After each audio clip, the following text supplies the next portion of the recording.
November 8 சனிக்கிழமை. பகலும் இரவும். கர்த்தர் உன்னை காக்கிறவர். கர்த்தர் உன் வலது பக்கத்திலே உனக்கு நிழலாயிருக்கிறார். சங்கீதம் 121:5. எவ்வளவு திட்டமான, ஆணித்தரமான, உறுதியான வாக்கு தத்துவத்தை கர்த்தர் நமக்கு தருகிறார்.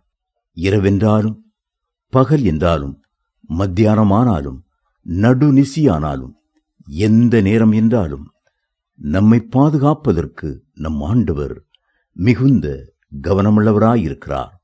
இஸ்ரவேல் ஜனங்களை கர்த்தர் எகிப்திலிருந்து விடுதலையாக்கி கொண்டு வந்தபோது அவர்கள் பெரிய வனாந்தரத்தை கடக்க வேண்டியதாயிற்று.